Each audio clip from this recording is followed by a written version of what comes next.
بسم اللہ الرحمن الرحیم۔ استخارے کا مکمل اور تفصیلی طریقہ اور استخارے کے فائدے، استخارے کی حقیقت اور استخارے کا مقصد، ان تمام باتوں کو اس ویڈیو میں تفصیل سے انشاءاللہ تعالی بیان کیا جائے گا۔ استخارے کا مطلب ہے اللہ تعالیٰ سے اچھائی مانگنا۔ استخارہ آپ صلی اللہ تعالیٰ علیہ وسلم سے ثابت ہے۔ آپ صلی اللہ تعالیٰ علیہ وسلم کے بارے میں حضرت جابر بن عبداللہ رضی اللہ تعالیٰ عنہ فرماتے ہیں کہ کان رسول اللہ صلی اللہ علیہ وسلم یعلمنا الاستخارة فی الامور کلہا کما یعلمنا سورۃ من القرآن، رواہ الترمذی۔ حضرت جابر بن عبداللہ رضی اللہ تعالیٰ عنہ فرماتے ہیں کہ رسول اللہ صلی اللہ علیہ وسلم صحابہ کرام رضی اللہ تعالیٰ عنہ کو تمام کاموں میں استخارہ اتنی اہمیت سے سکھاتے تھے جیسے قرآن مجید کی سورت کی تعلیم دیتے تھے۔ استخارے کا مقصد کیا ہے؟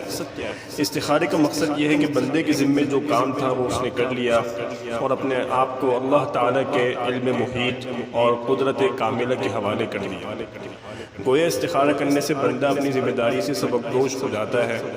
ظاہر ہے کہ اگر کوئی انسان کسی تجربہ کار، عاقل اور شریف شخص سے مشورہ کرنے جاتا ہے تو وہ شخص صحیح مشورہ ہی دیتا ہے اور اپنی قدرت کے مطابق اس کی مدد بھی کرتا ہے۔ گویا استخارہ کیا ہے؟ استخارہ اللہ تعالیٰ سے مشورہ لینا ہے۔ اپنی درخواست استخارے کی شکل میں آپ نے پیش کر دی۔ اللہ تعالیٰ سے بڑھ کر کون رحیم اور کریم ہے، اس کا کرم بے نظیر ہے، علم کامل ہے اور قدرت بے مثال ہے۔ اب جو صورت انسان کے حق میں مفید ہوگی اللہ تعالیٰ اس کی توفیق دے گا، اس کی رہنمائی فرمائے گا، پھر نہ سوچنے کی ضرورت، نہ خواب میں نظر آنے کی حاجت۔ جو اس کے حق میں خیر ہوگا وہی ہوگا، چاہے اس کے علم میں اس کی بھلائی آئے یا نہ آئے، اطمینان اور سکون فی الحال حاصل ہو یا نہ ہو، ہوگا وہی جو خیر ہوگا۔ استخارے کا طریقہ کیا ہے؟ استخارہ کرنے کا طریقہ یہ ہے کہ دن یا رات میں کسی بھی وقت، بشرط یہ کہ وہ نفل کی ادائیگی کا مکروہ وقت نہ ہو، 2 رکعت نفل استخارے کی نیت سے پڑھیں اور نیت یہ کریں کہ میرے سامنے یہ معاملہ یا یہ مسئلہ ہے، اس میں جو راستہ میرے حق میں بہتر ہو اللہ تعالیٰ اس کا فیصلہ فرما دے۔ سلام پھیرنے کے بعد استخارے کی یہ مصنون دعا پڑھیں۔ اللہم انی استخیرک بعلمک واستقدرک بقدرتک واسألک من فضلک العظیم فإنک تقدر ولا اقدر وتعلم ولا اعلم وانت علام الغیوب۔ اللہم ان كنت تعلم ان هذا الامر خیر لی فی دینی ومعاشی وعاقبت امری فاقدره لی ویسره لی ثم بارک لی فیہ، وان كنت تعلم ان هذا الامر شر لی فی دینی ومعاشی وعاقبت امری فاصرفه عنی واصرفنی عنہ واقدر لی الخیر حیث کان ثم ارضنی بہ۔ بخاری اور ترمذی۔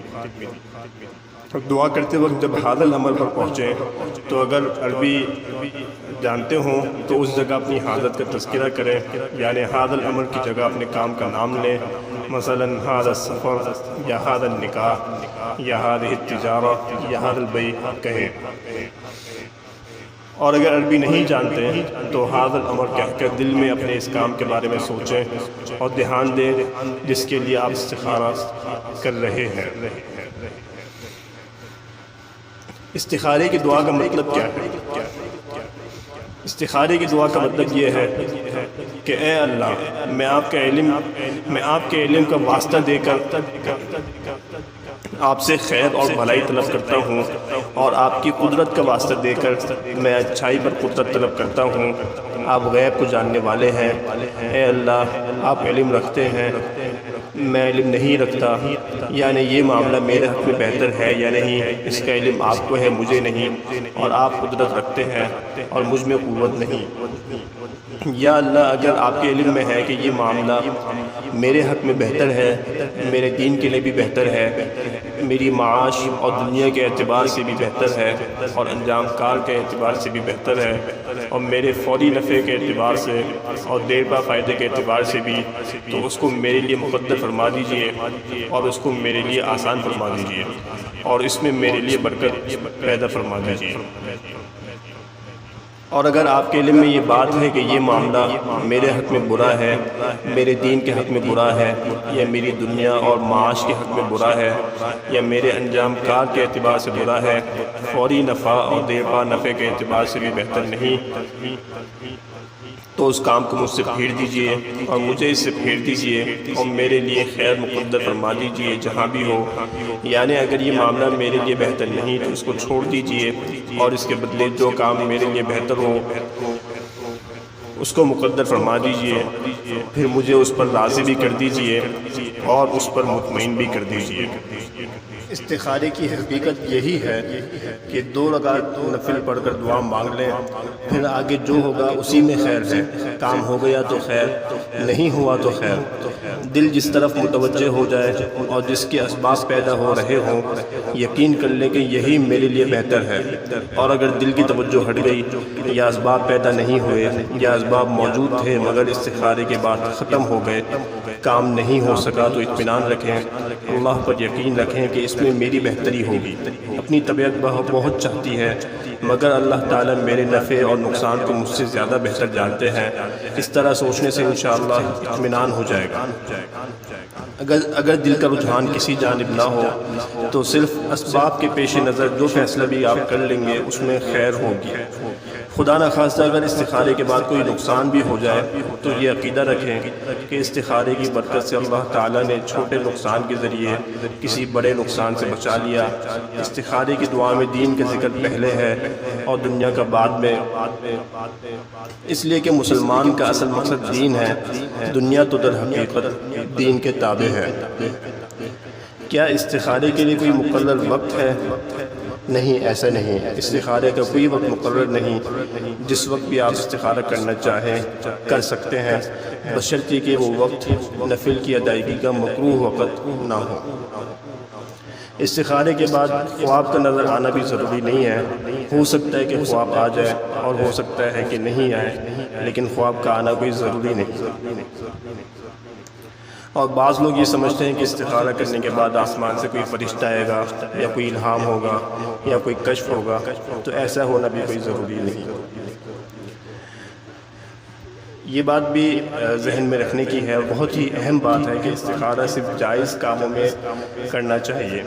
استخارہ فرض اور واجب کاموں میں نہیں کرنا چاہیے، کیونکہ فرض اور واجب تو ہمیں ہر صورت میں ادا کرنے ہیں، اور استخارہ حرام اور مکروہ کاموں میں بھی نہیں کیا جاتا، کیونکہ حرام اور مکروہ کام تو انسان نے ویسے ہی نہیں کرنے اور ان کو کرنا کسی بھی صورت میں جائز نہیں.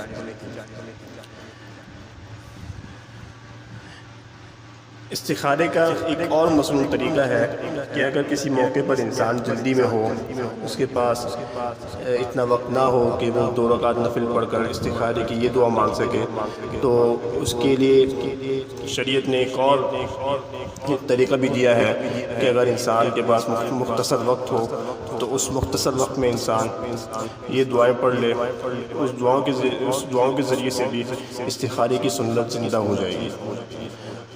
پہلی دعا یہ ہے اللہم اغفر لی واختر لی. اس کا ترجمہ یہ ہے کہ اے اللہ میرے لیے آپ پسند فرما دیجئے کہ مجھے کون سا راستہ اختیار کرنا چاہیے. ایک دعا اور ہے اللہم اہدنی وسددنی. اے اللہ میری صحیح ہدایت فرمائیے اور مجھے سیدھے راستے پر رکھیے. ایک اور مصنوع دعا ہے اللہم الہمنی رشدی. اے اللہ جو صحیح راستہ ہے وہ میرے دل میں ڈال دیجیے. تو اگر انسان کسی موقع پر جلدی میں ہو اور اس کے پاس فوری فیصلہ کرنے کے لیے زیادہ وقت نہ ہو تو انسان اس وقت یہ دعائیں پڑھ لے اور ان دعاؤں کے ذریعے سے اللہ تعالیٰ سے یہ مانگے کہ اللہ تعالیٰ مجھے صحیح فیصلہ کرنے کی توفیق عطا فرما. اور یہ دعائیں پڑھ کر انسان پھر اپنا وہ کام کر لے.